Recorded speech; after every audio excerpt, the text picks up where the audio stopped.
Bonsoir, je suis très heureuse d'être aujourd'hui avec David Lefrançois, qui est expert en neurosciences, qui a d'ailleurs fondé l'Institut de neurosciences appliquées, qui est conférencier, auteur de nombreux livres et formateur de coach. Bienvenue David. Bienvenue, bah écoute, merci Nancy, merci de m'accueillir. Je suis très heureux d'être là. Voilà, vraiment. Moi aussi, surtout pour parler d'amour, etc. Tu disais que tu adores l'amour. C'est le moteur fondamental de la vie.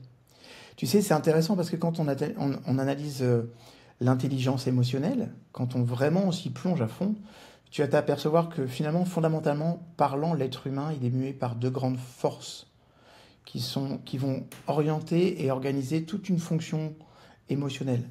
C'est l'amour et son contraire, la peur. Et en fait, tous les choix que nous allons faire, quelque part, sans le savoir, on les filtre à travers ces deux dimensions-là. On peut faire parfois un même job, il y en a un qui va le faire par amour et l'autre qui va le faire par peur. Je me rappelle, moi, quand j'ai passé mon année de bac, par exemple, j'ai un frère jumeau. Mon frère jumeau, lui, il avait vraiment envie d'avoir des bons résultats parce qu'il souhaitait intégrer une école de commerce qui lui plaisait vraiment. Et donc, lui, il faisait ça avec amour et avec passion. Moi, je l'ai fait parce que mon père m'avait dit, je te préviens, si t'as pas ton bac, t'arrêtes la compétition sportive tout de suite.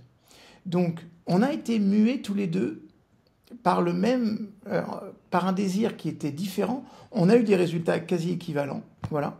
Mais c'était intéressant de voir que dans le processus, il a certainement pris beaucoup plus de plaisir que moi, tu vois. Parce qu'il était mué par quelque chose de fort et de puissant. Et que quand on met l'amour au cœur de ce que nous sommes, eh ben, ça marche beaucoup mieux. Et en termes de motivation, c'est quelque chose de beaucoup plus puissant. C'est intéressant de parler de cela parce que toi, au départ, tu étais dans la vente. Alors, est-ce qu'il y a eu un déclic qui a fait qu'à un moment donné, tu as changé un peu de voie? Ou est-ce que ça s'est fait au fur et à mesure, finalement, de passer de la vente à un jour devenir coach et vraiment t'intéresser, te passionner par les neurosciences? Pour que tu comprennes le truc, c'est que j'étais dans la vente par défaut, je crois, comme beaucoup de vendeurs. Parce qu'à l'époque, c'était ce qui me permettait de payer mes études et de m'organiser comme je le voulais en tant qu'un presque. J'avais une certaine forme de liberté, d'indépendance qui me permettait de le faire. Tu vois ce que je veux dire? Ouais. Donc, si j'avais pris un travail traditionnel à l'époque, j'aurais pas pu mener de front différentes choses parce qu'à l'époque, je faisais des études et je faisais du sport en compétition. Donc, je pouvais pas me permettre d'avoir des horaires fixes. Il fallait vraiment que je fasse quelque chose qui me permette de m'organiser comme je veux. Cela étant, ce parcours, alors oui, il a commencé par la vente, ok. Et c'est intéressant parce que dans la vente, c'est un métier où la compréhension des autres, elle est essentielle. Donc, en parallèle de ça, je faisais quand même psycho, et j'ai trouvé que c'était un bon espace pour faire des liens entre euh, les conversations que j'avais successivement avec les personnes. Et petit à petit, en fait, j'ai pris conscience que ce qui me passionnait réellement, c'était pas de vendre un produit, mais c'était comprendre ce qui motive les gens, ce qui les freine, et puis parfois ce qui leur donne confiance à investir dans un produit ou dans un service. Et j'ai compris que derrière ce blocage-là, derrière chaque blocage, il y avait comme une croyance limitante, que derrière chaque succès, bah, il y a aussi une confiance qui est acquise, un petit peu plus. Et c'est là que mon intérêt pour les neurosciences et la psychologie a grandi encore plus, parce que j'ai vu à quel point ce que j'apprenais en psychologie pouvait être profondément pratique. Ce qu'on m'enseignait pas obligatoirement à l'université, mais j'ai compris que ça pouvait être hyper pratique. Et d'abord, c'est intéressant parce que moi, je suis beaucoup passionné pour une approche psychologique qui s'appelle Alfred Adler. T'as Freud, t'as Jung, et Adler, il est moins connu, mais pour moi, c'était le plus puissant. Et lui, en fait, Adler, il met l'accent sur l'encouragement puis sur le sentiment d'appartenance. Et ça m'a particulièrement marqué. Parce que il disait que tout comportement a un but. Et de comprendre ce but va permettre de transformer nos schémas. Et c'est, j'ai compris ça dans la vente. Et j'ai pu faire un lien avec la psychologie. Donc voilà pourquoi la vente et la psychologie. Mais finalement, tu sais, des bons vendeurs, des vrais bons vendeurs, sont aussi de fins psychologues la plupart du temps. En vrai. Ah oui, il faut de la psychologie, ok. Alors du coup, Ouais. sur ton site, tu parles d'une étude d'Harvard, en fait, qui dit que 92% finalement des échecs sont dus au manque de confiance en soi et pas au manque de talent. Donc tout est dans la confiance en soi, finalement, dans la réussite. Sauf que on est conditionné par nos peurs. Comment faire pour aller au bout de ses rêves quand justement on a ces croyances limitantes au sujet de ses capacités. Toi, tu es la preuve vivante que quand on croit en soi, on arrive quand même à faire des choses extraordinaires. Parce que c'est vrai que les messages que tu transmets sont très puissants. Et Merci. ça passe, je pense, par une belle confiance en soi au départ. Alors, oui, confiance en soi que j'avais pas du tout au départ. C'est pas vrai. C'est important de le dire parce que le, je vais avoir jusqu'à la fin de mon adolescence, je vais avoir un vrai défaut de confiance. Et même plus tard, hein, d'ailleurs. Euh, c'est à partir de 24-25 ans qu'il y a des choses qui vont se libérer. Mais tu sais, c'est intéressant parce qu'en fait, les neurosciences, comme tu le disais, montrent que notre cerveau, il est programmé pour la survie. Avant toute chose, on est programmé pour la survie. Ça veut dire que face à l'inconnu, notre cerveau va déclencher un mécanisme de peur juste pour nous protéger du risque. Alors c'est ce qu'on appelle un héritage évolutif, mais dans notre société moderne, cet héritage, il se transforme souvent en autosabotage. Et c'est là que l'étude d'Harvard, elle est intéressante. 92% de nos échecs sont dus au manque de confiance et pas au talent. Okay, et ça, c'est impressionnant. Et je l'ai compris relativement jeune. Euh, Très jeune, je fais de la compétition de karaté et je m'étais rendu compte que bah, parfois, c'est pas parce qu'on était le plus fort, qu'on était mieux préparé, qu'on avait plus d'habileté, qu'on gagnait en fait. J'ai remarqué que parfois des personnes qui étaient beaucoup moins talentueux, qui étaient peut-être certainement beaucoup moins entraînés, obtenaient des résultats parce ils avaient juste confiance en eux. Ok. Et une fois encore, tu sais, Alfred Adler, je vais le citer pas mal parce que c'est quand même l'une de mes grandes références. Lui, il parlait de sentiment d'infériorité. Il disait que le sentiment d'infériorité, il disait pour lui, c'est comme un moteur de développement personnel. Ça veut dire que on serait logiquement tous mués par un sentiment d'infériorité à la base.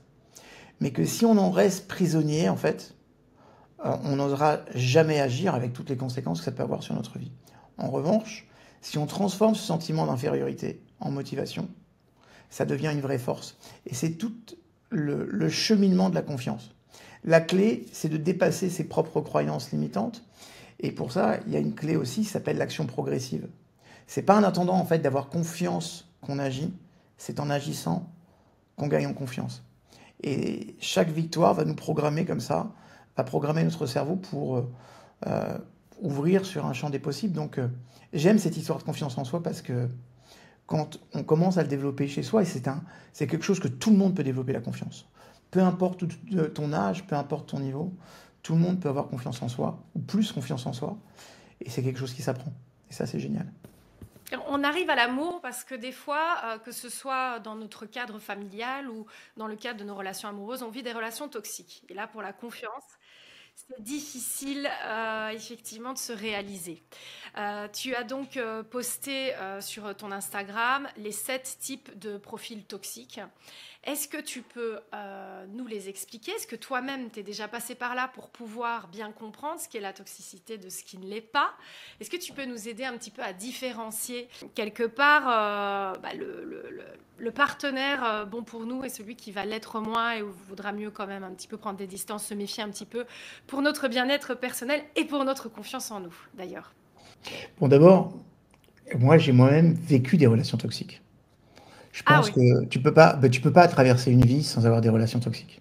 Ok. Et je crois qu'on Mais ne peut pas en parler si on n'en a pas vécu un minimum, en tout cas. non, mais c'est certain, c'est certain. Et puis, moi, je considère les relations toxiques comme les échecs. Ça fait partie de la réussite. Plus tu vas être au clair avec c'est quoi une relation toxique, plus tu vas en prendre conscience. Et plus tu vas d'abord apprendre à t'en prémunir. Et puis aussi réfléchir que peut-être aussi nous sommes tous avec ce potentiel de toxicité dans nos relations. Et que c'est vrai que c'est important de se prémunir des relations toxiques des autres, mais cette toxicité, on peut l'avoir aussi d'une façon très intrapersonnelle. Ok. Je reviendrai sur les 7 points, mais ce qui rend d'abord les relations toxiques dangereuses, c'est que la plupart du temps, on ne se rend pas toujours compte tout de suite. On n'est pas conscient. Parce qu'une relation toxique, c'est celle qui vous épuise. Elle vous épuise, elle vous nourrit pas. Et le problème d'une relation toxique, et ça fait le lien avec la confiance dont on a parlé il y a quelques instants, c'est que une relation toxique, ça érode littéralement notre confiance en nous, au lieu de la renforcer. Donc tu as parlé des 7 types, je vais essayer de les faire de mémoire. Ok. Alors moi, il y en a un, j'ai du mal, c'est passif-agressif. Alors celui-là, j'ai toujours pas compris. J'ai toujours pas bien compris. Dans quelques-uns, c'est facile, puis d'autres, voilà. Celui-là, il est subtil, mais bah, si tu veux, tiens, on va commencer par celui-là. Ok. Le passif agressif, en fait, c'est quelqu'un qui refuse. euh, non, c'est pas qu'il refuse, c'est qu'il exprime son mécontentement. C'est pas facile, celui-là. Non, non, non, il exprime son contentement de manière indirecte. Et ça va être culpabilisant. C'est pas quelqu'un qui va te dire, tu sais, j'ai pas apprécié ton comportement parce que ça m'a fait de la peine. C'est une personne qui va, au lieu de ça, te dire, bon, bah écoute, aujourd'hui, je t'ai attendu. Hein, Non, non, c'est ok, mais tu me l'aurais su. Ah, si tu me l'avais dit plus tôt, tu sais, j'aurais pu m'organiser. C'est des personnes qui vont te faire comprendre que de façon passive, ça les touche pas, mais par contre, ils vont te culpabiliser d'avoir eu ce genre de comportement. Ok. Ça va être un truc du style. C'est pas une personne qui va te dire tu m'as mal parlé, ça m'a fait de la peine. Ok. Oui, elle va pas être cash, en fait. Elle Ah, va pas mais utiliser la pas, communication mais pas du directe. tout. Pas du tout. Ok. Par contre, elle te dira euh, je me sens pas bien dans notre relation. Euh, je sais pas, il y a quelque chose que tu fais qui me convient pas. Euh, c'est la personne ne prendra jamais ses responsabilités. Mais plutôt que de dire les choses, plutôt que de les verbaliser, plutôt que d'avoir un échange réciproque, cette personne va te faire comprendre que bah, tout est entièrement de ta faute en fait. Voilà. Et que à cause de ça, eh ben, on ne peut pas te faire confiance ou voilà. C'est-à-dire que en ce sens, il est passif, mais c'est hyper violent ce qu'on va dire parce qu'en permanence, la personne elle est remise en question. Et donc ça, là, naturellement, en termes de Oui. confiance, voilà. Parfois, et Jacques Salomé disait ça très bien, il disait « Excuse-moi de ne pas répondre à la question que tu ne m'as jamais posée ». Ça, c'est l'adage du passif agressif. Voilà. Il te dit rien, mais par contre, il te fait des reproches. Il te fait comprendre, à travers ses gestes, ses comportements, que t'es pas une belle personne. Tu vois ce que je veux dire ou pas? Ouais. Mais c'est jamais cash et direct. Et il n'y a pas de demande, il n'y a pas de besoins qui sont formulés. Oui, donc c'est très culpabilisant, c'est insidieux, quoi. Mais en fait, tu sais quoi, c'est intéressant. Euh, on s'est rendu compte à quel point la culpabilité était un outil de manipulation énorme. Énorme. Tu veux manipuler quelqu'un, ou tu lui fais peur, ou tu le culpabilises, ses comportements. Et donc là, à partir de ce moment-là, si ton mode de réflexion, c'est la culpabilité, et tu fais culpabiliser l'autre, bah l'autre, il va vouloir avoir envie de faire les choses pour avoir une bonne image. Et donc l'image de soi étant l'un des blocs de l'estime de soi, tout comme l'est la confiance ou l'amour de soi, à ce moment-là, as une porte d'entrée pour la manipulation. Tu disais la manipulation, c'est lorsqu'il te reproche tes réactions face à son comportement toxique, tout en évitant de reconnaître le manque de respect qui les a provoqués.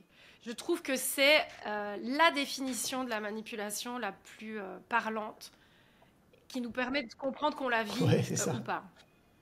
Bah d'ailleurs, c'est intéressant parce que tu sais, le premier type de personnalité toxique, c'est le manipulateur. Ou la manipulatrice. Ça Ouais. marche aussi au Ça va féminin. toujours dans les deux sens, hein. C'est quelqu'un. Oui, toujours. C'est quelqu'un qui joue avec les émotions pour obtenir ce qu'il veut. Tu sais, il y a une différence marquante entre l'influence et la manipulation.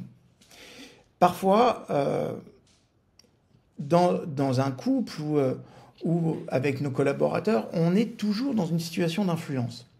J'explique les choses que le propre d'un leader, c'est d'être un bon influenceur. Ok. Mais on peut influencer avec intégrité. Et l'influence, c'est de permettre de donner à l'autre l'accès à quelque chose sans le lui imposer. en lui laissant toujours la possibilité de choix. En clair, je vais t'influencer pour que tu répondes à tes besoins. Et je vais te manipuler pour Oui, que tu répondes aux c'est miens. ça, Tu vois ce que je veux exactement. dire? La manipulation, c'est quand l'autre... C'est la Ouais, différence entre les deux, c'est une intention. Si j'ai l'intention d'utiliser ce que je suis en train de te dire pour que tu répondes à mes besoins, je suis un manipulateur. Si je communique avec l'intention de te permettre de répondre aux tiens, je t'influence. Et en fait, c'est intéressant parce que tout à l'heure, on parlera du couple. Mais je pense qu'un couple, c'est quand deux entités s'influencent l'un l'autre pour le meilleur. Ce sont des sources d'influence pour le meilleur. Et ça, je trouve ça vraiment intéressant. Parce que quand on observe les couples qui sont unis, qui tiennent sur la durée, ce sont des personnes qui vont avoir ce réflexe de donner le maximum à l'autre pour que je vais t'influencer, je vais te dire des bonnes choses, mais pour que tu répondes à tes besoins et que... tu sois le Voilà. plus ou la plus heureuse possible. Ouais. C'est ça. Donc ça, c'est le manipulateur. Après, on a le Troisième, donc. narcissique. Donc là, pour le coup, hein, le narcissique, très masculin. Autant que le manipulateur, j'avais cette tendance à dire que 50-50. Le narcissique, c'est quand même quelque chose de très macho, en fait. Ok. Parce que le narcissique, tout tourne autour de lui. Et pour le coup, je parlais de besoins il y a quelques instants, les besoins des autres sont ultra secondaires. Et on n'y répondra que si répondre aux besoins de l'autre répond aux miens. Voilà, tout simplement. Et le narcissique, il faut faire attention parce qu'en fait, comme il est centré que sur lui, il n'est jamais centré sur la relation, il n'est jamais centré sur l'autre. Et pour le coup, c'est aussi quelqu'un qui peut facilement changer de monture. En vrai. Infidélité, donc. Puisque, à un moment donné, tu ne répondras pas à ses besoins. Voilà. Ça y Infidèle, va. donc forcément. Il ne le sera peut-être pas tant que la personne répond à ses besoins. Oui. Mais il a des besoins Donc, surdimensionnés ou pas? si on a un narcissique avec une personne. Ouais, mais bien sûr. C'est-à-dire que le narcissique, tant qu'il trouve que l'environnement dans lequel il est répond à ses besoins, il n'a aucune raison d'en changer. Maintenant, si l'environnement ne répond plus à son besoin, par exemple, il peut y avoir une prise de conscience du partenaire en face qui dit mais finalement, je suis avec un mec qui est juste centré sur sa petite gueule et qu'à un moment donné, il en a marre et qu'elle ne répond plus à ses besoins. Bah là, pour le coup, le narcissique, il va se positionner et il rentrera à travers les autres modes de fonctionnement. Voilà, de toxicité. Donc, et c'est pour ça que le narcissique, il a aussi une dimension qui est importante à intégrer, c'est que c'est sans doute le personnage qui a le plus de mal à changer. Ouais. Donc, quand on a une personne narcissique en face de nous, voilà, j'ai envie de dire courage, fuyons, quoi. Catherine. Soyons Ouais. clairs que... Oui, oui, il vaut mieux pas. Bah, on s'éteint à ce contact puisque tout doit tourner autour de la personne. Non, mais tu peux t'user. Et puis, comme la personne, elle ne veut que les choses qui répondent à son besoin, il va... Parce que le narcissique, en fait, il est très au clair avec qui il est et ce dont il a besoin. Ce qui n'est pas toujours le cas de tout le monde. Donc, comme il est au clair avec ça, il trouvera facilement des voies pour les obtenir. Et une partenaire Voilà. Et comme le narcissique, adaptée à ses besoins. exactement. Et puis souvent, chez le narcissique, on a justement des personnes qui n'ont pas obligatoirement de problème de confiance. Voilà. Mais qui vont choisir des personnes qui, eux, en ont. Tout à fait. Parce qu'il faut quelqu'un qui ait des failles pour pouvoir le manipuler. Quatrième profil Voilà. toxique, on a dit donc passif-agressif, manipulateur, narcissique. On a le jaloux excessif ou la jalouse excessive. Ok. Ça, c'est une personne qui va vous étouffer et qui va vous empêcher d'être vous-même. Pourquoi? Parce qu'en fait, tu sais, tout à l'heure, on parlait de ce qui nous muait en termes de comportement, c'est-à-dire ou l'amour ou la peur. Et ben, quand tu n'es que muet par la peur dans ta relation à l'autre, parce que soyons clairs que quand on accueille notre plus grand amour, on accueille aussi notre plus grande peur qui va avec, celui de le perdre. D'accord? Donc, c'est aussi important de comprendre cette dimension-là. C'est-à-dire qu'il y a un moment donné, plutôt que d'être centré sur l'amour que j'ai à donner, je vais porter mon attention sur la peur des possibilités à venir. Donc, on vit dans une personne dont le niveau d'anxiété est quasi permanent et dont le niveau d'estime est très bas. Okay, même s'ils s'en défendent, le niveau d'estime est bas. Et quand tu as un niveau d'estime bas, et pour peu qu'il soit relativement stable, parce que tu as plusieurs niveaux d'estime, hein, tu as un niveau d'estime haut et stable, on a les personnes qui ont suffisamment de confiance pour être qui ils sont, on a les personnes qui ont un niveau d'estime haut et instable, ça va dépendre des contextes.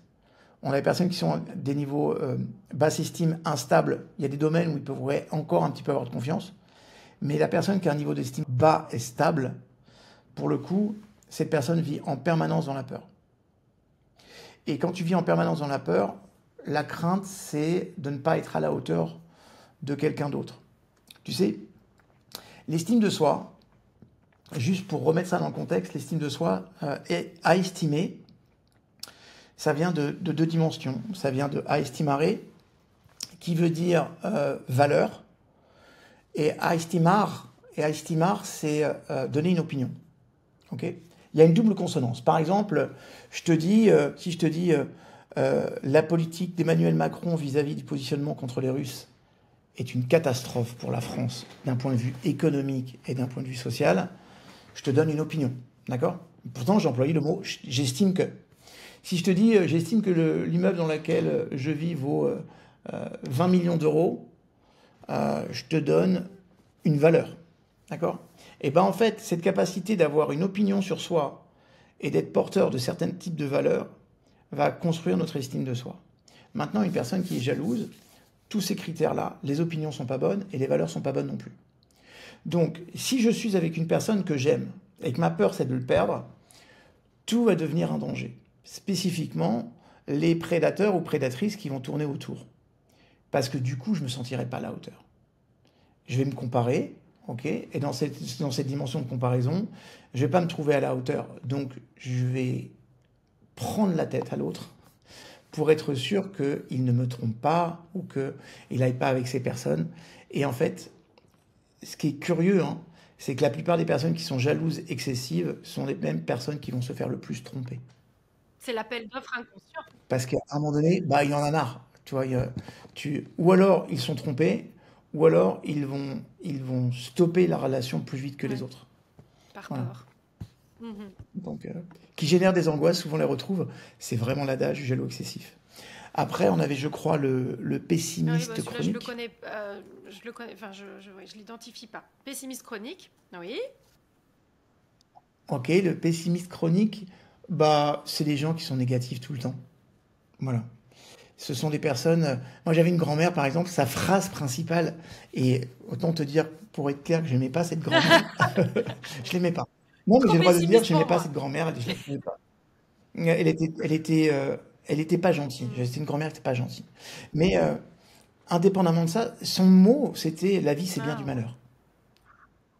C'est-à-dire que, tu vois, les pessimistes chroniques, ils voient en tout toujours le verre à moitié ouais, vide, tu vois. Et ça, là, bah, ça te pompe ouais. ton énergie.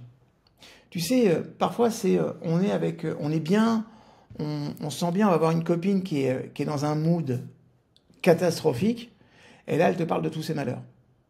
Alors, le pire qui risque de se passer, c'est qu'il y a un transfert d'énergie. C'est-à-dire qu'elle, elle va quitter la relation, elle sera mieux, et toi, tu seras pompé, ce qu'on appelle du vampirisme psychologique. Mais le pessimiste chronique, il a développé aussi cette forme de pessimisme pour obtenir des marques d'attention positives, parce que bah, malheureusement, encore aujourd'hui, les personnes qui se plaignent sont des personnes qui sont plaintes.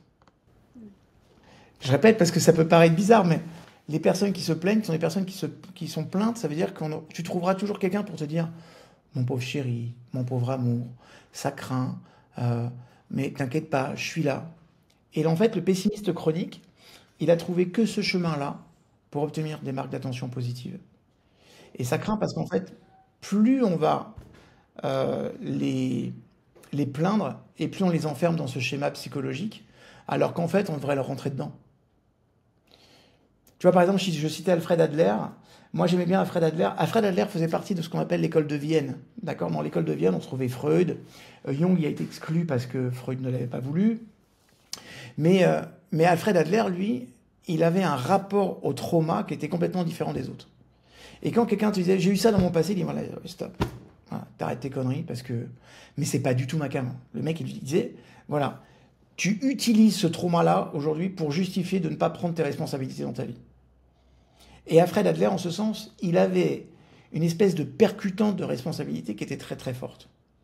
Et on n'a pas ce genre de réflexe-là avec des personnes qui sont pessimistes chroniques parce qu'ils sont souvent ils jouent un petit peu les Victime. miskines, tu vois. Ouais. C'est Ouais. mais c'est les vicos du monde entier. Et puis de toute façon, ils ont un tel mindset qu'ils attirent aussi toutes les merdes qui vont avec. C'est-à-dire que tu peux pas être pessimiste et être bien, quoi. Voilà, c'est pas possible. Donc à un moment donné, tout ton système neurologique, psychologique s'organise et se structure. Les pessimistes sont les personnes dont les défenses immunitaires sont les moins solides au monde. Donc là, ça pose un Voilà, vrai problème. donc dans la relation, Voilà. si ça nous éteint, on passe à autre chose. Hein. On mérite quand même des énergies plus positives. Non, mais le pire qu'on ait à faire avec ces personnes-là, c'est d'être le C'est sauveur. ça, le fameux triangle de Cartman. Ouais. Exact. Parce que quand tu fais ça, tu vas t'épuiser. Et puis, à un moment donné, comme la personne ne va pas accepter que tu sois son sauveur, parce qu'on ne peut pas accepter ce genre de statut, euh, elle va commencer à rechanger les choses, à tout faire pour que tu aies sa vision du monde de pessimiste. Ouais. Moi, c'est Ouais, et autre on chose. peut garder la foi, on peut garder la joie, c'est hyper important pour avancer dans sa Ben, vie. vas-y, Il y en a encore deux, je crois. On a dit complètement. donc passif-agressif, manipulateur, narcissique, jaloux, pessimiste chronique. Il en manque deux, non? Je crois. Il y avait la victime perpétuelle. Ok. Là, c'est très proche de ce qu'on vient de dire. Elle refuse quand même toute responsabilité. Et, mais par contre, elle veut pas y aller seule. La victime perpétuelle, ce sont des copains, des copines qui ne vivent qu'à travers les Oui, conflits. oui, Tu vois oui. ce que je veux dire ou Oui. pas? C'est-à-dire que cette personne-là, elle va provoquer tout le temps les conflits. Du coup, euh, mais avec toujours une posture de victime. Oui, tu comprends, elle m'a pas invité. Non, mais elle t'a pas invité parce que peut-être on peut pas inviter tout le monde. Parfois, on a envie de passer un temps avec certaines personnes pour mieux apprendre à les découvrir. Oui, mais après tout ce que j'ai fait pour elle, de toute façon, ça se passera pas comme ça. Et puis j'espère que tu vas prendre mon côté, hein, j'espère que tu vas prendre ma défense. Je veux plus que tu lui parles à son mari. Non, mais son mari, c'est mon copain. J'ai pas de problème avec lui. Et ils ont le droit de passer. Oui, non, mais alors elle aurait pu au moins me le dire. Et là, tu dis, mais Ça sent le vécu. tu vois, elle est en victime, mais elle veut pas être seule. Il faut que tu prennes fait et cause pour elle. Et ça veut dire quoi? Ça veut dire qu'en fait, ce sont des personnes qui passent une vie entière dans la notion de conflit. Et plus encore, elles existent à travers le conflit, ce qui est dur. Parce que ça veut dire qu'une personne qui existe à travers le conflit, elle fera tout pour le stimuler en permanence et pour pouvoir justifier tous ses comportements à travers celui-ci. Ok. Voilà. Donc ça craint. Le On a dernier. fait le manipulateur, on a fait le narcissique, le jaloux, Oui. on a fait le Oui. pessimiste chronique, Le passif-agressif. on, on a fait le passif agressif, on Ouais, a fait attends. l'égocentrique, oui. Voilà, c'est celui qui Non, manque. on a fait le narcissique, mais on n'a Voilà. pas Et fait c'est quoi la l'égocentrique. différence alors? D'accord? Il y en a Alors, un à fuir et pas l'autre? Il y l'égocentrique, en a un où c'est résolvable et pas alors l'autre? en fait, il y en a un, le narcissique, lui, c'est tout que pour sa gueule. Oui. D'accord? En fait, le narcissique, il ne donne jamais rien. Alors que l'égocentrique, il donne, mais que si ça sert ses intérêts. Ah, la nuance. Il Ok. donne, il donne. Donc, si vous avez des intérêts communs, l'égocentrique, il peut te servir. Ok? C'est-à-dire qu'il va éventuellement pouvoir répondre à tes besoins. Le narcissique, il s'en fout de tes besoins parce que ça ne l'intéresse pas, il n'y a que les siens qui l'intéressent. Mais l'égocentrique, il va s'intéresser à tes besoins si ça coordonne aux siens, si ça lui permet de répondre à ses propres besoins aussi. D'accord? Donc c'est une petite nuance, parce qu'à la limite, vaut mieux vivre C'est avec ce un que j'allais dire. égocentrique Ouais. qu'avec un narcissique. Parce que l'égocentrique, au moins, il s'intéressera à qui tu Ah, es. voilà. Oui, donc ça, Ok? ça va, ça peut se vivre sur du long terme. On peut vivre avec un égocentrique. On peut vivre avec un égocentrique et on peut trouver des points communs. Ok? Euh, jusqu'à ce que tu sers ses intérêts. Ouais. En fait, il faut que ça aille Ok. dans le sens de tous les deux. Puis, pas, malheureusement, avec un profil comme ça, si un jour on ne va plus exactement dans le sens de la personne, là, c'est la Bah, rupture. c'est grave. Voilà. C'est grave. Mais et l'égocentrique, en fait, il va tout faire pour te faire comprendre que ton intérêt, c'est le sien. Voilà. Donc, il est bon on a des très bonnes personnes en termes d'argumentation. Parce que l'égocentrique, il va argumenter. Le narcissique, il va te Mhm. l'imposer. Le narcissique, là, dans son mode de fonctionnement, il est pas dans le compromis, en fait. Mhm. Mhm. Il est dans il est dans l'imposition. Et le narcissique, par nature, c'est quelqu'un qui, fondamentalement, dans ses rapports psychologiques, est Ouais, violent. ouais. C'est pour ça que d'avoir vécu avec un pervers narcissique ou un narcissique, les personnes en ont des traces pendant des années après. Parce que si tu as un vrai narcissique en face de soi, ça laisse des traces parce que c'est très violent dans les relations. Un Est-ce narcissique. que quelqu'un peut se transformer en narcissique dans le cadre d'un divorce, par exemple, ou est-ce que, en fait, si on se rend compte dans le divorce que c'en est un, il l'a toujours été, c'est juste qu'on était un peu dans le déni? Non, je crois que la plupart des personnes confondent Ouais. justement à ce moment-là la dimension de narcissisme et Voilà, d'égocentrisme. c'est ça que je voudrais. Parce que, en fait, qu'est-ce qui va se passer? On est ensemble, on vit une relation où on a une compréhension de nos besoins mutuels. Peu importe la raison pour laquelle on divorce, à un moment donné, on va essayer de chacun de récupérer une certaine forme d'indépendance. Et là, on va commencer à essayer d'être centré sur ses propres besoins à soi, puisque la relation, elle est terminée. Donc les personnes confondent souvent la réaction de l'autre comme de la perversion, mais c'est souvent de l'égocentrisme. C'est-à-dire à partir de maintenant, tu sais, je vais plus te centrer sur toi, je suis centré sur moi et sur mes besoins. Ok. Et donc je vais essayer de tout faire pour que tu répondes à mes besoins. Donc c'est là où il va y avoir du conflit, euh, des rapports de force. Souvent en plus, quand il y a des avocats, c'est encore pire, quand ils se mettent dans tout ça, parce qu'il n'y a plus de relation. Donc, euh, donc non, c'est fou le nombre de femmes, là pour le coup je me permets, qui m'ont dit non mais moi j'ai vécu pendant des années avec un pervers narcissique. Mais non, il n'était pas pervers narcissique pendant toutes ces années. Et c'est pas vrai. Et franchement, c'est dommage de le penser, parce que si tu le crois, tu vas te prémunir de tous les hommes derrière, parce que tu vas dire je l'ai pas vu venir, donc du coup, ça se trouve, c'est tous des pervers narcissiques, et tu vas t'éliminer toutes les futures relations que tu vas avoir. Non, on est passé d'un côté, on était centrés l'un sur l'autre à travers quelque chose qui s'appelle un couple, ok. Et un couple, c'est deux besoins qui s'unissent pour essayer d'avoir une espèce de compréhension mutuelle. À partir du moment où tu te sépares, ok, euh, c'est intéressant parce que quand une chose qui est unie est séparée, ok, il y a un terme pour ça qui s'appelle diaboliser. Le mot diaboliser, c'est quand une chose était unie et qu'on les a séparées. D'accord?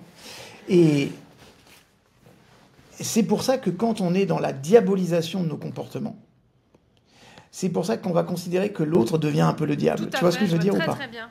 Donc, le truc le plus important qui va être là, ça va être de considérer que tous nos systèmes de fonctionnement interne, à partir du moment où il y a diabolisation, il y a pas simplement diabolisation de nos comportements, il y a diabolisation de l'autre.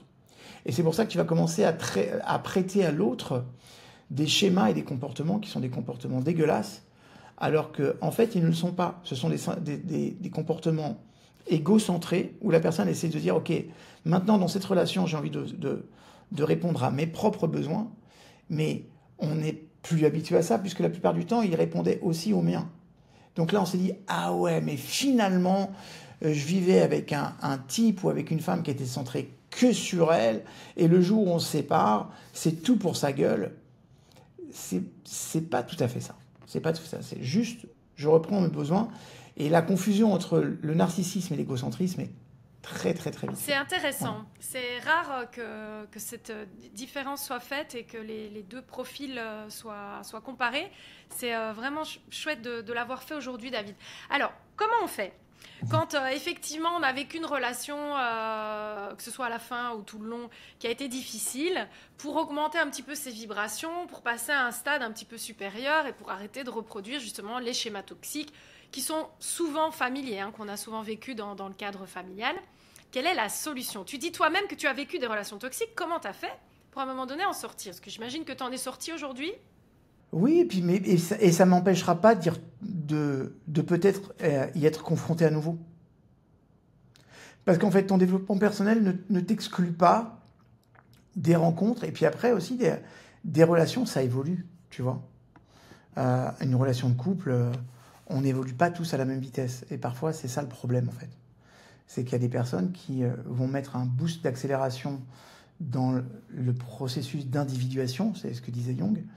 Et là, dans ces cas-là, il peut y avoir une sorte de décalage. C'est pour ça que c'est bien, en tant qu'être humain et en tant que couple, de grandir ensemble. Mais il y a une chose que j'aimerais signaler par rapport à tout ça.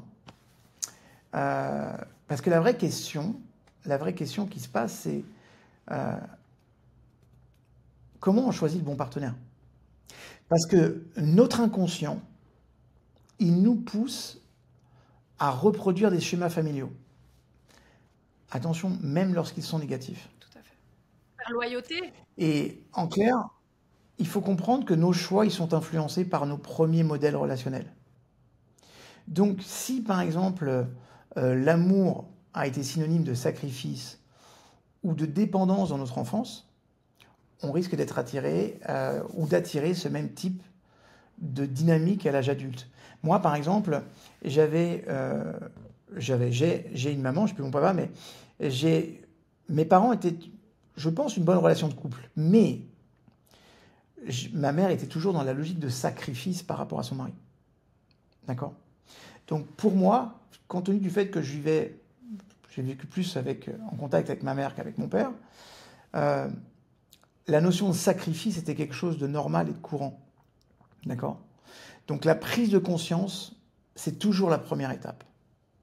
Et une fois qu'on est en train de clôturer une relation, c'est important de se dire, ok, qu'est-ce qui m'a amené dans celle-ci en fait? Et c'est quoi ma part de responsabilité dans tout ça? Qu'est-ce que j'ai fait ou qu'est-ce que j'ai pas fait? Qu'est-ce que j'ai compris? Qu'est-ce que j'ai pas compris? Tu vois? Parce que ça, c'est super important de prendre sa part de responsabilité. Parce que quand tu prends ta part de responsabilité, tu peux changer les choses et tu peux les faire évoluer. À partir du moment où, comme on le voyait tout à l'heure, on se positionne en victime en disant « Ouais, il était ceci, il était cela », eh ben, tu te dégages de ta part de responsabilité et toi, tu ne fais pas le travail nécessaire pour changer et justement attirer une personne différente que celle que tu as attirée dans ta vie. Donc, une fois encore, le maître mot sera toujours la prise de conscience. Donc ça va être la première des choses. Ok. Et une fois qu'on a identifié ces schémas, ok, ça va être beaucoup plus possible de choisir un nouveau partenaire en conscience. Et ça, là, moi, c'est quelque chose que j'aime beaucoup parce que quand on comprend cette interaction, quand on comprend cette dimension-là, eh ben, on peut faire des choix différents. Et puis aussi accepter de comprendre que c'est important de faire des choix dans la vie et qu'on ne fera pas toujours le bon choix tout de suite. Voilà. On peut faire des erreurs, on peut se tester. Okay. L'amour mature, c'est pas une répétition du passé. C'est une construction qui est consciente et qui est basée sur la complicité, sur la croissance et puis sur le respect mutuel. Ça, c'est super important de comprendre ça. Si on comprend ça, on a les bonnes bases. Mais ça passe par l'identification de qui je suis et de mes modes de fonctionnement. Il faut donc une certaine maturité. Il y a une théorie qui parle des 3 amours, tu la connais certainement. Le premier amour, c'est un amour qu'on croit le plus fort. Ok, il est fort, mais il ne durera pas. Le deuxième, parfois, il fait du mal. Et puis le troisième serait le fameux amour inconditionnel. Donc toi qui as divorcé 2 fois, t'en es arrivé là ou pas? Raconte-nous un peu si justement le fait que tu aies eu beaucoup de prise de conscience grâce au développement personnel fait qu'aujourd'hui, tu es quand même dans des relations amoureuses ou une relation amoureuse longue, je ne sais pas, je ne connais pas ta vie privée, qui t'épanouit beaucoup plus que ces relations que tu as vécues un moment parce que tu en avais besoin, mais qui finalement se sont arrêtées. Alors, cette théorie, elle a vraiment du sens, en tout cas quand on l'observe. Parce que chaque relation, elle va refléter un niveau de conscience et chaque relation nous enseigne quelque chose. Moi, dans mon parcours, par exemple, j'ai vécu des relations qui m'ont appris des leçons parfois difficiles, mais qui étaient essentielles.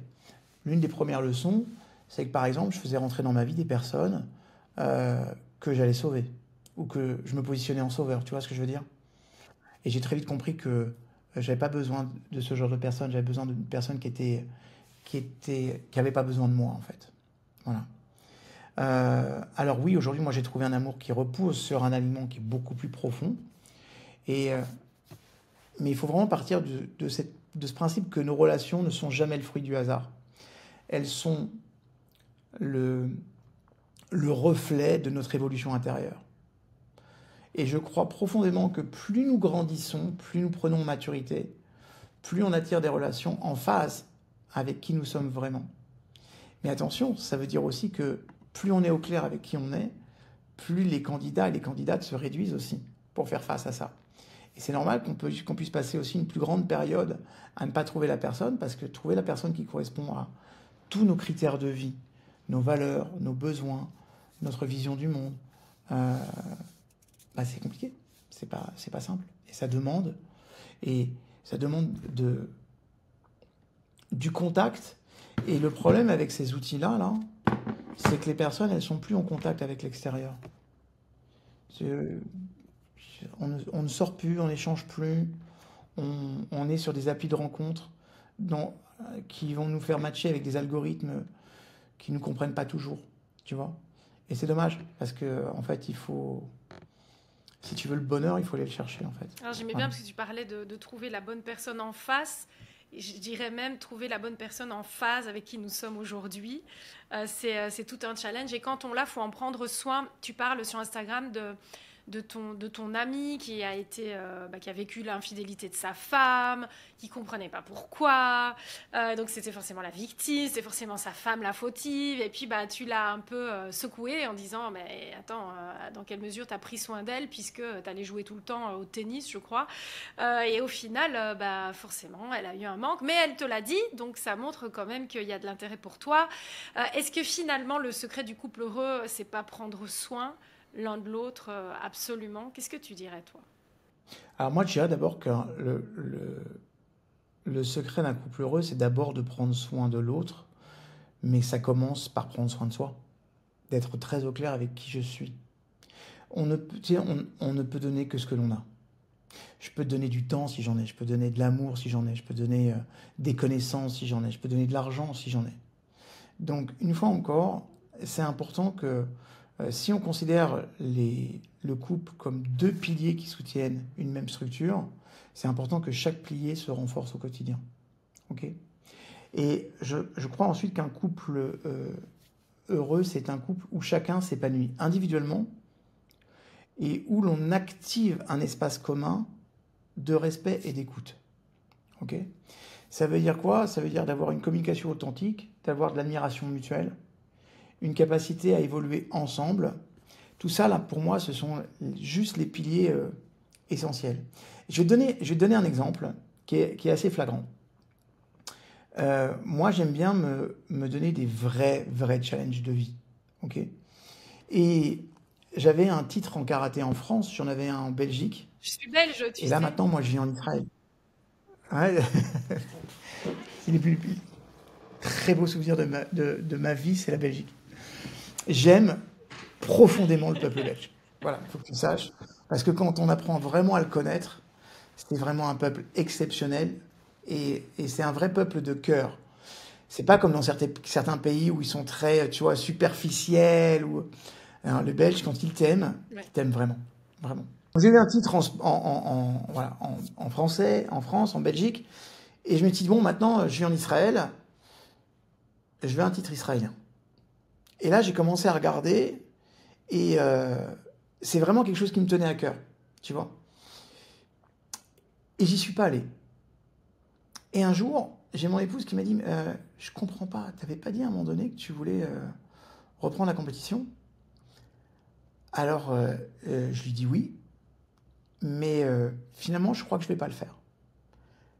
Et là, elle me regarde un peu étonnée, elle me dit, pourquoi tu le fais pas? Je dis, parce qu'en fait, compte tenu de mon emploi du temps aujourd'hui, si je le fais, ça veut dire qu'il faut que je prenne du temps un peu sur notre espace à nous.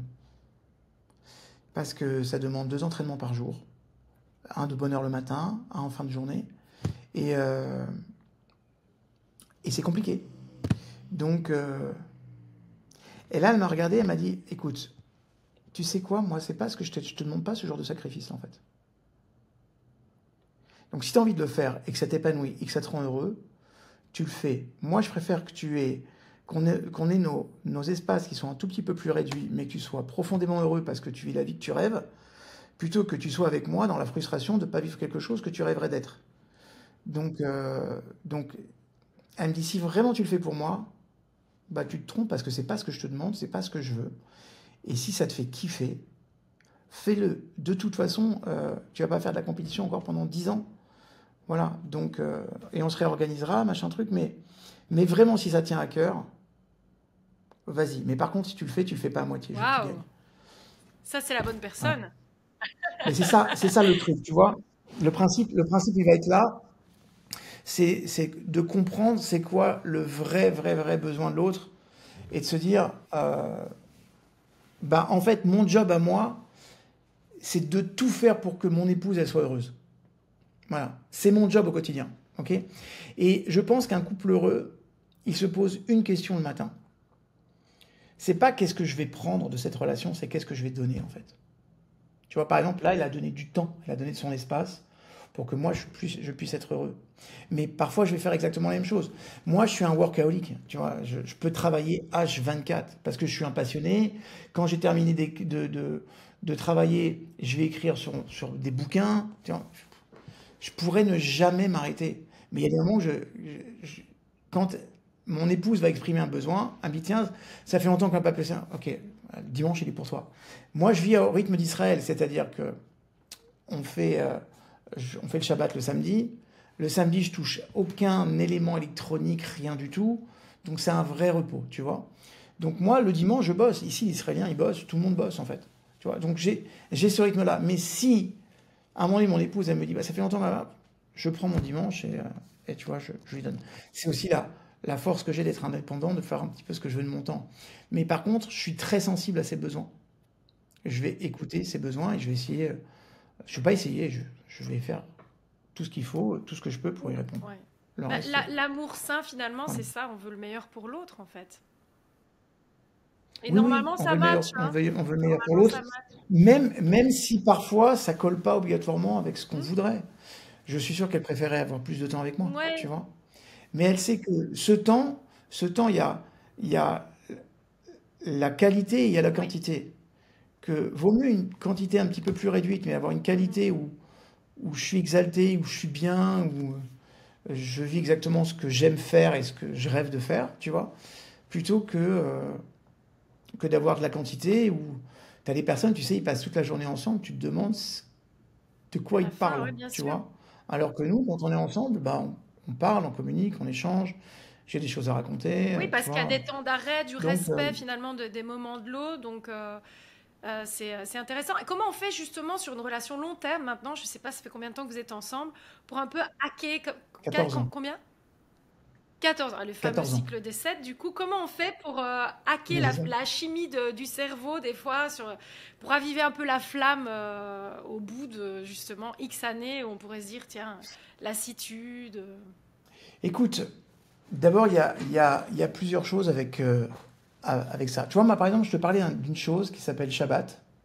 Alors, Shabbat, c'est un moment où du tomber de la nuit du vendredi, au tomber de la nuit samedi, on n'a pas de téléphone, on n'a pas de télé, on n'a pas d'ordinateur. Et on te dit que Shabbat, logiquement, tu dois honorer ta femme déjà. Pas mal. Une religion, on te dit que tu dois J'aime honorer ta bien, femme, c'est ouais, bien. j'aime bien. Je trouve ça sympa. Donc, c'est plutôt pas mal. Je veux faire Shabbat. Ça- ouais, c'est ça. Je vais devenir juge tout de suite. Mais, Mais ça, c'est vachement. Ça, d'abord, d'avoir des espaces où on n'est plus sur nos téléphones portables, où on n'est pas, tu vois, à l'attente d'une notification. Ça te donne le temps d'avoir des vraies conversations, de parler, d'échanger. Tu sais, on parle de relations. Mais même, allons plus loin, on parle de relations sexuelles. Quand on parle de relations sexuelles, on est centré sur la dimension sexuelle, mais pas le fait que c'est une relation. Et une fois encore, la flamme, elle s'étiole quand tu l'alimentes plus au quotidien. Par exemple, si on y va du côté de la théorie des systèmes, on te dit que chaque système, tu dois lui apporter en moyenne 10% de nouveautés par an. 10%. Ok. Si tu apportes 10% de nouveautés dans un couple par an, et ben en fait, la flamme, elle se réactive. Donc, ces 10% de nouveautés, ça peut être dans les projets, mais ça peut être aussi dans ta sexualité. Viens, on va essayer des pratiques nouvelles, on va essayer des choses. Et on essaie de faire les choses différemment, tu vois ce que je veux dire? Peut-être d'avoir des relations sexuelles avec une conscience différente, peut-être aussi de t'intéresser à c'est quoi la dimension de la sexualité, comment mieux connaître l'autre à travers ses besoins, mieux connaître soi à travers ses besoins, et une fois encore, communiquer. Si c'est une relation, il faut communiquer, exprimer ses besoins, te dire, ah, bah là, ça me plaît moins qu'avant, c'est moins fun. Il faut le dire.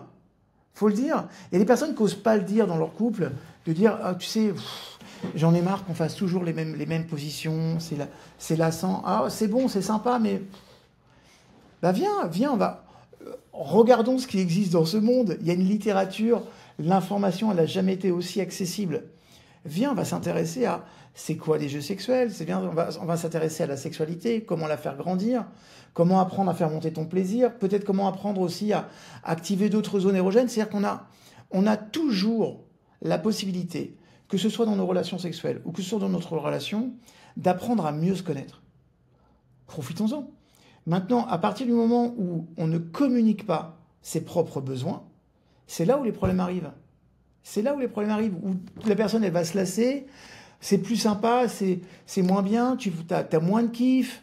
Bon, après, tu fais ça en pensant aux courses que tu dois faire ou à la lettre que tu dois écrire à l'école pour le petit. Bon, il y a un moment donné, c'est important d'apprendre à se rencontrer. Et puis, c'est aussi important de considérer que le couple, ça doit être la priorité. Ok?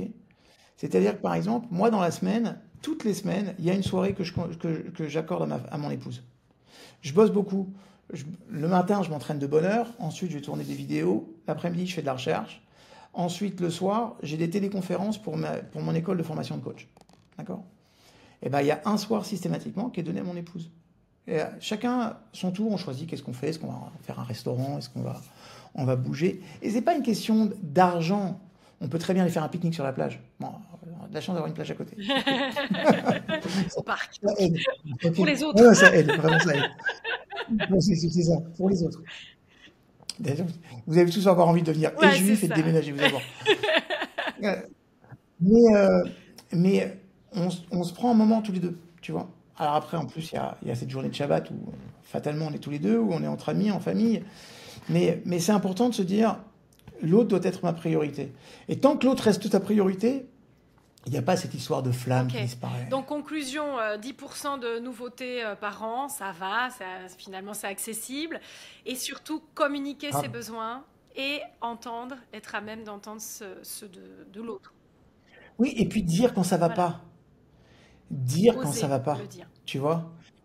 Mais oui, et puis dire que, tu sais, bon, en ce moment, je prends moins de plaisir ou... euh, tu sais, moi, j'ai une formation en psychosexologie et c'était l'une des choses qui m'a le plus marqué quand je recevais des personnes, c'était de voir à combien elles n'osaient pas exprimer leurs propres C'est très besoins. difficile d'exprimer ce dont on a besoin quand on nous a appris à nous oublier au profit de l'autre. Quand c'est Tu une as raison, éducation qui tu a as été comme raison. ça. Pense à l'autre avant toi. T'as complètement raison, Nancy. Et c'est vraiment la base du problème.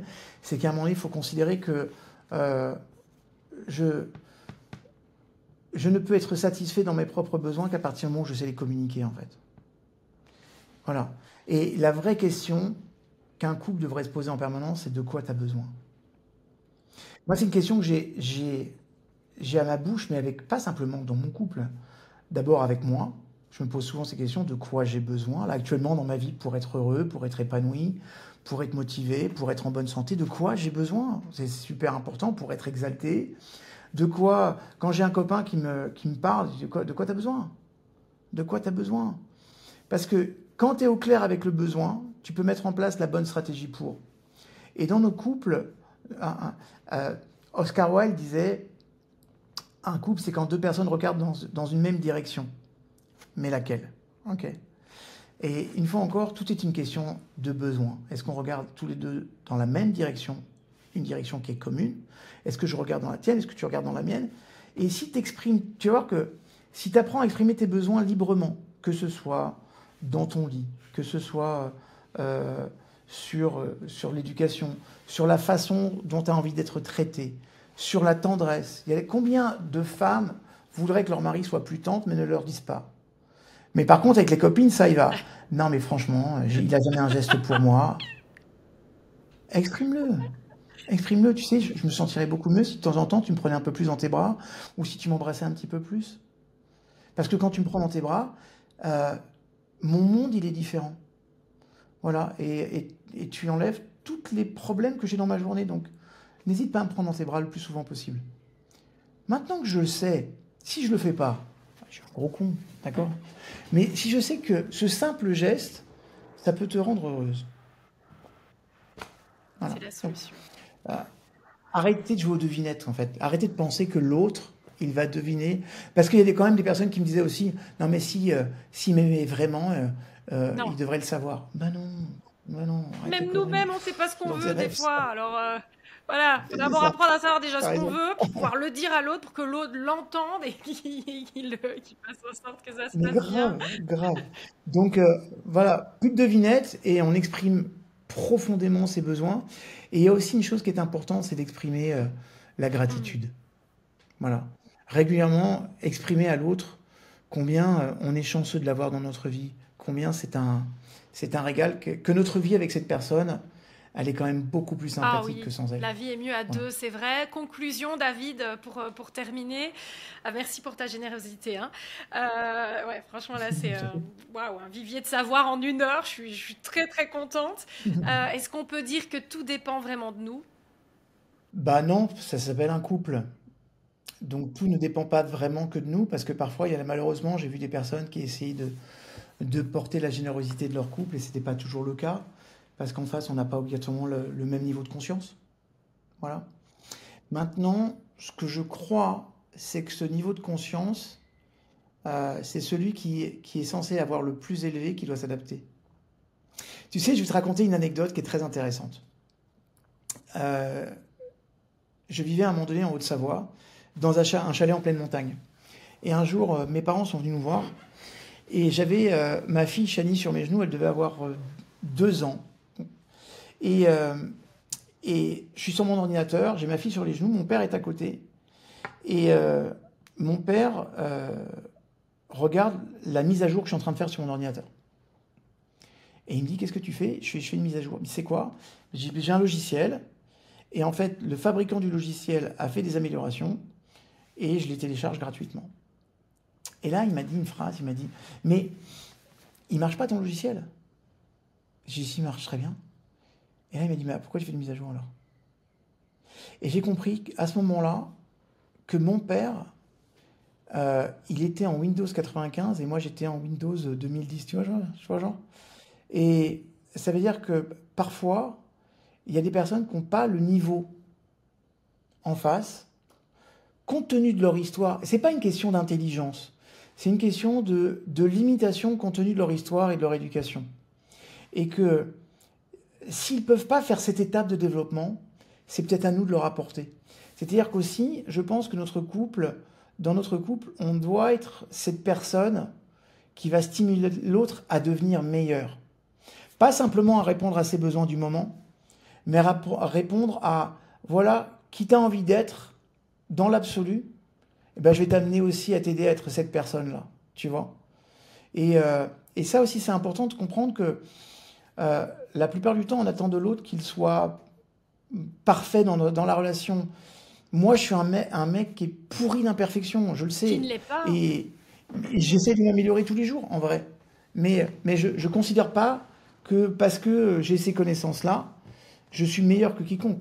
Loin s'en faut, au contraire, parce que je prends conscience de mes aspérités. Mais si moi je suis imparfait, je dois accepter que l'autre il le soit, et que notre métier, notre job en tant que couple, c'est peut-être d'essayer de rendre l'autre meilleur, et de tout faire pour qu'il s'améliore, et que s'il ne le peut pas, compte tenu de son histoire, de l'aider à s'aimer quand même, malgré sa difficulté. Waouh, magnifique. Et c'est comme ça. Et c'est ça aussi le prix d'un couple, en fait. D'un vrai couple qui dure, c'est de se dire, pourquoi je vais avoir cette exigence-là, qu'elle se comporte ou qu'il se comporte comme ça, si à travers son histoire, il y a eu des trucs qui ont fait que c'est difficile pour elle.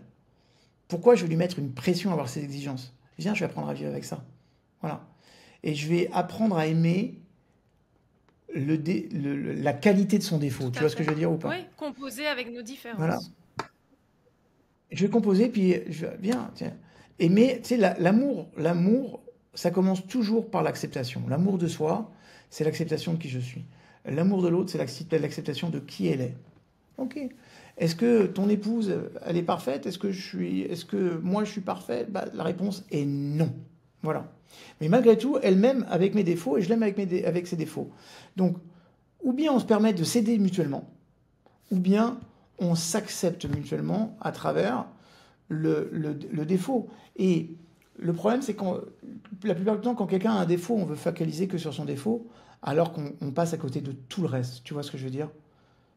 On est juste focalisé sur sa problématique, alors qu'on ne voit pas tous les bienfaits de la personne au quotidien. Et ça, Voilà, faut pas l'oublier. d'où l'importance d'avoir son regard dans la bonne direction, on va dire, et sous les yeux de Exactement. l'amour aussi. Parce que finalement, en conclusion, c'est pas juste Exactement. aimer mieux. C'est aimer mieux soi, aimer mieux l'autre. Merci David. Avec plaisir. Merci pour tes belles questions, parce qu'en fait, tes questions, elles sont brillantes. Et les réponses, elles sont intéressantes que quand la personne qui pose des questions est intelligente. Je te le dis. Je te cache pas que j'étais très stressée de faire cette interview et que je suis toujours stressée de poser les Non, mauvaises pas du tout. questions et d'être, voilà, de pas être assez bonne. Elles étaient très intelligentes, elles étaient bien pensées, et je suis sûr que ce podcast va apporter beaucoup de valeur ajoutée. Merci Grâce à beaucoup toi. David. Je vous mets en description la chaîne YouTube de David parce que c'est un vivier de savoir sur plein de thèmes différents. Et puis bah, abonnez-vous à ma chaîne du coup pour me permettre Bah, ça, c'est voilà, de obligatoire. continuer C'est effectivement à obligatoire. proposer des entretiens aussi passionnants que celui-ci. Ciao. Merci de m'avoir invité. C'était un honneur. Merci Salut David. Nancy.